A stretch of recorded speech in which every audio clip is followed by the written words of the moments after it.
Hello friends, welcome to your own channel Daily Stock. तो आज हम बात करने वाले हैं महाराष्ट्र स्कूटर के बारे में।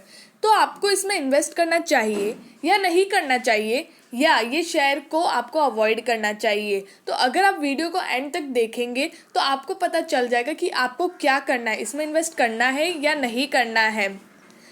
आगे बढ़ने से पहले अगर आपने हमारे चैनल को सब्सक्राइब नहीं किया हो तो आप हमारे चैनल को सब्सक्राइब ज़रूर कर दीजिएगा। और अगर आपको कोई दूसरे शेयर पे आपको एनालिसिस चाहिए तो आप हमें कमेंट सेक्शन में ज़रूर बताइएगा, और हम उस पर भी वीडियो और डिटेल इन्फॉर्मेशन आपको देंगे। अब हम कंपनी के बारे में बात करेंगे कि कंपनी एग्जैक्टली किस में एंगेज्ड है, क्या काम करती है। तो company pressure die casting dies jigs and fixtures, ये पार्ट्स होते हैं जो 2 और 3 व्हीलर के, जो मतलब ऑटोमोबाइल इंडस्ट्री में लाइक बाइक और ऑटोज़, ये सब जो चीज़ें होती, स्कूटर, इन सब में जो पार्ट्स होते हैं ना, वो पार्ट्स बनाने का एक कंपनी काम करती है। कंपनी मैन्युफैक्चर करती है वो पार्ट्स को।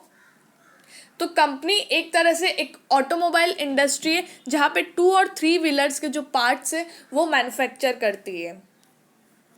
अब हम कंपनी डेटा के बारे में बात करेंगे कि कंपनी का मतलब मार्केट कैपिटलाइजेशन, पीबी, वो उसके बारे में बात करेंगे। मार्केट कैपिटलाइजेशन कंपनी का 4,459.88 करोड़ का इसका मार्केट कैपिटलाइजेशन है। इसका मतलब कंपनी एक स्मॉल कैप कंपनी है। उसके बाद हम पीई देख लेंगे। इंडस्ट्री का पीए 19.36 और कंपनी का पीए 39.56। तो जो इंडस्ट्री का पीई है उससे बहुत ज़्यादा, मतलब उससे तो महंगा ही है। लेकिन बुक वैल्यू देखोगे कंपनी की 7,184.43। आप समझ सकते हो कंपनी की बुक वैल्यू कितनी ज़्यादा है। जो कंपनी का शेयर प्राइस है उससे भी ज़्यादा है कंपनी की बुक वैल्यू। ईपीएस देखोगे तो 98.62। ये टर्म मतलब ईयर ऑन ईयर वाला ईपीएस है। डिविडेंड परसेंटेज 500%, वो भी बहुत अच्छा है। और डिलीवरेबल 56.34, मतलब लोग पर डे इतनी डिलीवरी लेते ये शेयर की, और 50% से ज़्यादा होती। मतलब कंपनी बहुत अच्छी है, कंपनी पर ट्रस्ट है लोगों को, एक तरह से ये माना जाता है। फाइनेंशियल ट्रेंड तो बहुत ही ज़्यादा अच्छा है, मतलब हर साल सिर्फ बढ़ोतरी ही दिख रही है आपको। जैसे ये सब करोड्स में है। 2017 में 30.29 करोड़ का इनका रेवेन्यू था, which increase to 82.43 crore. In 2019 it's 95.92 crore. और 2020 में तो आप देखिए डायरेक्ट इतनी बड़ी छलांग मारी कंपनी ने, 95.92 करोड़ से 213.83 करोड़ पे आ गया है। और अगर आप रेवेन्यू देखो तो रेवेन्यू भी सिर्फ इंक्रीजिंग ट्रेंड में 14.11 करोड़ इन 2017, विच इंक्रीज टू 60.75 करोड़। और उसके बाद देखिए 72.80 करोड़। और 2020 में तो आप देखते ही रह जाओगे 179.92 करोड़ का इनका प्रॉफिट है। तो 2019 से 2020 का जो रेवेन्यू और प्रॉफिट इंक्रीज हुआ है, अनबिलीवेबल है। मतलब इतना ज़्यादा रेवेन्यू और इतना ज़्यादा प्रॉफिट 2020 में इंक्रीज हुआ है। शेयर होल्डिंग पैटर्न भी बहुत अच्छा है। प्रमोटर्स का है 50.99%। प्रमोटर्स ने अपनी कंपनी का इतना स्टेक प्रमोटर के पास है। म्यूचुअल फंड ठीक है 0.01%, DII 3.03% और FIA मतलब फॉरेन इंस्टीट्यूशनल वाले 4.69%। और रिटेल और अदर्स है, मतलब जो छोटे मोटे इन्वेस्टर्स है जहाँ पे इंश्योरेंस कंपनी ये सब आती है, उनका है 41.25%। उनका स्टेक इतना है। लेकिन सबसे ज़्यादा स्टेक है प्रमोटर्स का 50.99%। प्रमोटर होल्डिंग आप देखिए स्टैग्नेंट है, ना इंक्रीज हो रही है ना डिक्रीज हो रही है। जून 2019 में भी 50.99% था और सितंबर 2020 में भी 50.99% है। कंपनी का अगर हम इनकम रेवेन्यू स्टेटमेंट देखेंगे तो टोटल इनकम आप देखिए, सेल्स तो इंक्रीज हो ही रहा है 12 करोड़ से 14 से 15 करोड़। और अदर इनकम देखें तो वो भी बहुत ज़्यादा, जो दूसरी जगह से जो इनकम आती कंपनी को वो भी बहुत ज़्यादा इंक्रीज हो गई, 69 से 198 करोड़ पे आ गया है। और जो टोटल इनकम है वो अगर आप देखो तो 82 से 213 करोड़ पे आ गया। तो कंपनी के सेल्स में इतनी बढ़ोतरी नहीं दिख रही, लेकिन कंपनी की जो अदर इनकम है, जो दूसरी तरफ से जो इनकम आ रही है, उसमें आप जो बढ़ोतरी देख रहे हो लाजवाब है। 81 करोड़ से 198 करोड़। एक्सपेंडिचर कंपनी का इतना हुआ नहीं है। और earning before interest and tax, जो मेन इनकम है कंपनी की, वो अगर आप देखो तो 191 करोड़, बहुत ज़्यादा बढ़िया है। और अगर आप टैक्स भी इंटरेस्ट देख रहे हैं आप कंपनी का, ज़ीरो। कोई भी साल में कंपनी ने इंटरेस्ट पे नहीं किया है। कंपनी डेट फ्री कंपनी, बहुत बहुत ही ज़्यादा बढ़िया बात है कि कंपनी एक डेट फ्री है, जहाँ पे मतलब इंटरेस्ट में उनका एक भी पैसा नहीं जा रहा है। टैक्स देखेंगे तो 11 करोड़, और नेट प्रॉफिट अगर आप देखो तो 179 करोड़ का इनका नेट प्रॉफिट है। ईपीएस आप देख रहे हैं, मतलब इतनी ज़्यादा बढ़ोतरी। मार्च 2018 में 53.16 रुपीज़ इनका अर्निंग पर शेयर था, विच इंक्रीज टू 157.45, मतलब डायरेक्ट 100% इंक्रीज हुआ है।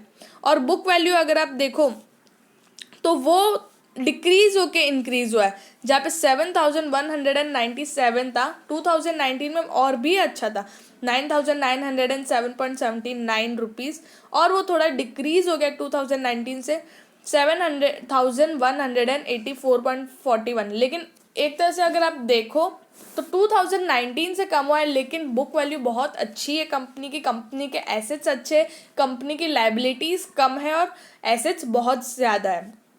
डिविडेंड देखो तो कंपनी डिविडेंड भी अच्छा खासा देती है। 33 रुपीज़ था, और अब आप इंक्रीज होके देखिए 50 रुपीज़ पर शेयर कंपनी डिविडेंड देती है। ग्रॉस प्रॉफिट मार्जिन में भी आप बढ़ोतरी देख सकते हैं।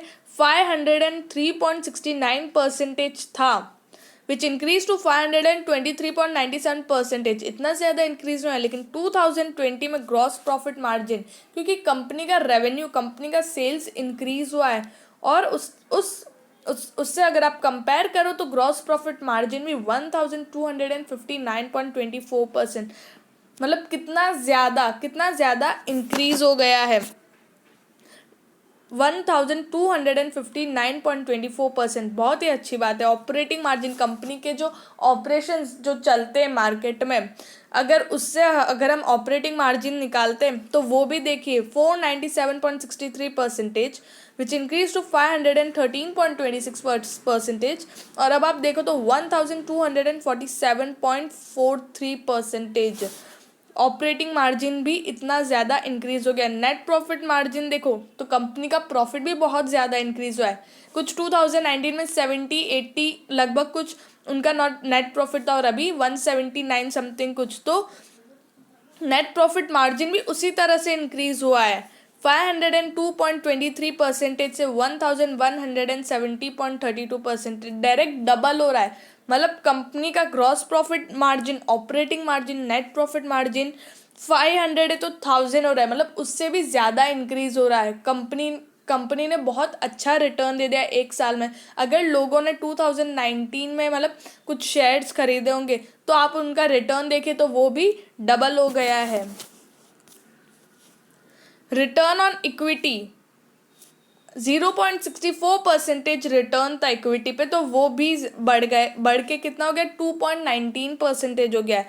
रिटर्न ऑन कैपिटल एम्प्लॉयड भी बढ़ गया है 0.63% से 2.33%। जो अगर आप कंपेयर करो तो रिटर्न ऑन कैपिटल एम्प्लॉयड ज़्यादा इंक्रीज हुआ है, क्योंकि उसमें टैक्स और इंटरेस्ट इंक्लूड नहीं होता है। रिटर्न ऑन एसेट्स भी इंक्रीज हुआ है 0.62% से 2.18%। तो कंपनी देख रहे हो हर चीज़ में सिर्फ पॉजिटिव साइन, भले आप नेट प्रॉफिट देख लो या रेवेन्यू देख लो, इंक्रीमेंट आप रेशोज देख लो, सिर्फ इंक्रीमेंट ही दिख रहा है।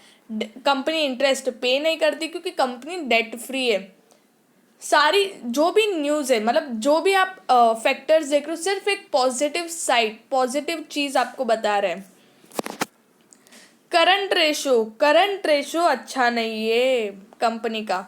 10.23, फिर 6.82 और अब 16.23 हो गया है।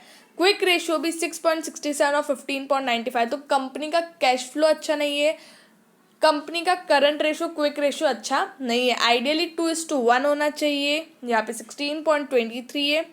तो कंपनी का करंट रेशो और क्विक रेशो अच्छा नहीं है, और इसके बारे में मैं आपको डिटेल में आगे बताऊंगी। डेट टू इक्विटी, जैसे कि मैंने बोला कंपनी डेट फ्री है, इंटरेस्ट भी नहीं है कंपनी का, तो बहुत बहुत ज़्यादा अच्छी बात है ये कंपनी का। मतलब अगर आप देखते हो कंपनी का बाय करने के लिए, तो आप सबसे पहले मतलब उसका डेट देखते हो कि यार कंपनी का डेट ज़्यादा तो नहीं है, वरना वो सिर्फ इंटरेस्ट पे करने में रह जाएगी, हमें कभी रिटर्न नहीं मिलने वाला है। यहाँ पे आप देखिए कंपनी का डेट भी नहीं है और इंटरेस्ट पे करने की भी कोई झंझटमारी नहीं है। सेल्स बहुत अच्छा इंक्रीज हुआ है 21 से, मतलब इतना, अगर आप 3 साल का अगर आप वो करते हो क्या बोलते हैं एवरेज निकालते हो, तो उसमें आप इसको इतना अच्छा इंक्रीमेंट नहीं दिख रहा है। लेकिन मार्च 2019 से इंक्रीज हुआ है, 17.36% पे था, अब 21.86% पे। और नेट प्रॉफिट अगर आप देखें तो 2019 का दिया हुआ नहीं है, लेकिन नेट प्रॉफिट का अगर आप एवरेज निकालते हो 3 साल का, तो 2020 में 139.67% था। तो नेट प्रॉफिट में भी अच्छी बढ़ोतरी देखने को मिल रही है आपको। स्ट्रेंथ, वीकनेस, अपॉर्चुनिटीज, थ्रेट, तो हम कंपनी का स्वॉट एनालिसिस देख लेंगे कि कंपनी की क्या क्या स्ट्रेंथ है। स्ट्रॉन्ग एनुअल ईपीएस ग्रोथ, तो कंपनी का अर्निंग पर शेयर बहुत ही अच्छा इंक्रीज हुआ है। Annual net profit improving for last 2 year से कंपनी का नेट प्रॉफिट है वो भी बहुत अच्छा इम्प्रूव हुआ है।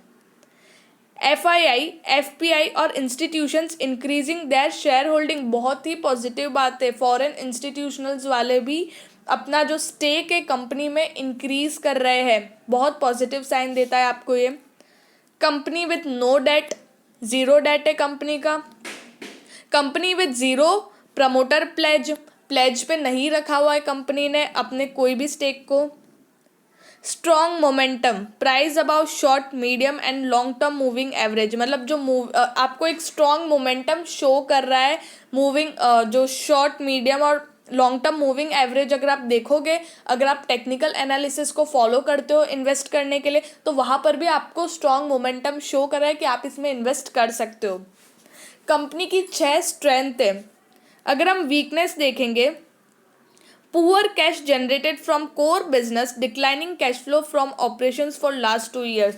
जैसे कि मैंने आपको क्विक रेशियो और करंट रेशियो में बोला था कि मैं आपको आगे बताऊंगी, तो कंपनी का जो कैश फ्लो हो रहा है, मतलब ऑपरेशंस, जो भी उनके ऑपरेशंस हेल्ड हो रहे हैं, वहाँ से जो कैश फ्लो आ रहा है ना, उसमें उनको डिक्लाइन हो रहा है, मतलब इतना अच्छा इंक्रीमेंट नहीं दिख रहा है पास्ट 2 ईयर्स से। तो वो अच्छा कैश जनरेट नहीं कर रहे, तो इन्होंने बोला है कि वो पुअर कैश जनरेट कर रहे हैं उनके कोर बिजनेस से। Fall in quarterly revenue and net profit, हमने ईयरली देखा था, जो हमने रेवेन्यू स्टेटमेंट देखा वो हमने ईयरली देखा, लेकिन अगर आप क्वार्टरली देखते हो तो वहाँ पे आपको गिरावट दिखेगी। मतलब गिरावट क्यों दिख रही है, क्योंकि मार्च में कंपनी ने अच्छा सेल किया था, ठीक है, उनका जो प्रोडक्ट्स है वो अच्छे बिके, लेकिन जून में जो क्वार्टरली उन्होंने रिजल्ट्स बताए जून में, तो वहाँ पे डिक्रीमेंट दिखा। डिक्रीमेंट क्यों दिखा, क्योंकि लॉकडाउन था, कोई भी बाहर नहीं निकल रहा था, सबके मंदी चल रही थी, किसी ने कुछ खरीदा नहीं, तो ऑब्वियस सी बात है वहाँ पर डिक्रीमेंट दिख रहा है। तो वहाँ तो इनकी वीकनेस आ गई कि क्वार्टरली रेवेन्यू में फॉल आया है। Decline in quarterly net profit with falling profit margin year on year.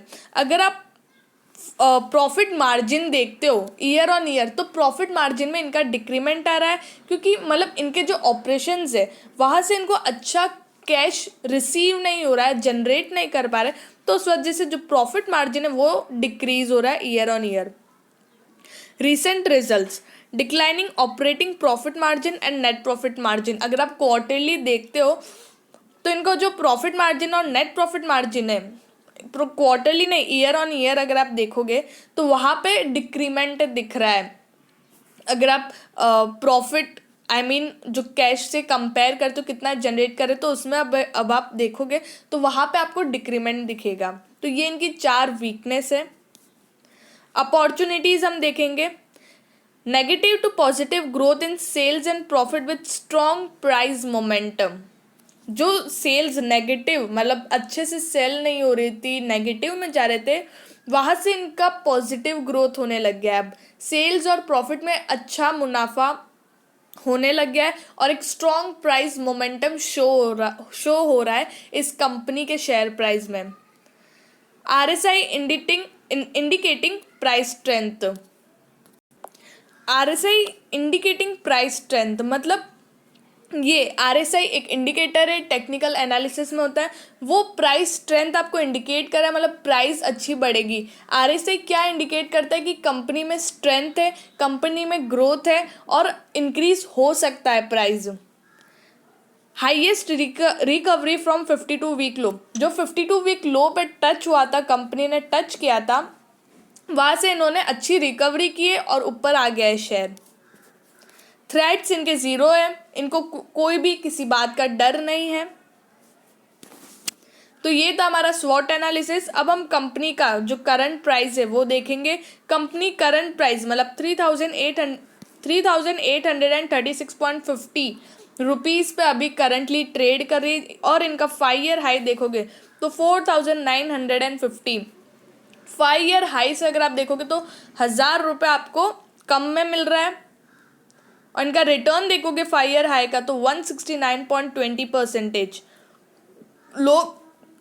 और आप अगर आप देखोगे 1.67% डाउन है, जहाँ पे इन्होंने 65.40 रुपीज़ का मोमेंटम दिया है। तो कंपनी में अगर आप इंट्राडे करते हो तो आपको अच्छा मोमेंटम मिलेगा और अच्छी वॉलेटिलिटी मिलेगी, जहाँ पे आप अच्छा कमा के अच्छा प्रॉफिट निकाल के आप शेयर मार्केट से बाहर निकल सकते हो। तो ये भी एक अच्छी बात है।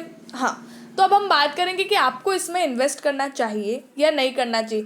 तो अभी भी कंपनी पे आप इसमें पैसा डाल सकते हो और अच्छा प्रॉफिट और रिटर्न कमा सकते हो, क्योंकि ये कंपनी कहीं भी जाने वाली नहीं है। और जैसे कि आप देख रहे हो, इसके रेशोज देखोगे, आपने इसकी सेल्स देखोगे, तो हर चीज़ सिर्फ इंक्रीमेंट ही दिख रहा है आपको। तो आप इसमें इन्वेस्ट कर सकते हो, लेकिन डिप में इन्वेस्ट करना है। आपको जल्दबाजी नहीं करनी है कि आप एक साथ ज़्यादा क्वांटिटी ले लो, तो आपको डिप में इन्वेस्ट करना है। और एक और चीज़, जैसे कि प्राइस अभी बहुत बढ़ गई है तो लोगों को लगेगा नहीं यार, थोड़ा गिरना चाहिए उसके बाद हम इन्वेस्ट करेंगे, तो ये शेयर्स आपको महंगे भाव पे ही मिलेंगे। तो भी अगर आपको लगता है कि प्राइस और गिरेगा फिर हम डालेंगे, तो जैसी आपकी मर्ज़ी। और अगर आप इन्वेस्ट करते हो तो आप अपने फाइनेंशियल एडवाइज़र से और पूछ लीजिए, उसके बाद आप इन्वेस्ट करिएगा। और अगर आपको वीडियो अच्छी लगे तो please like and share and subscribe our channel.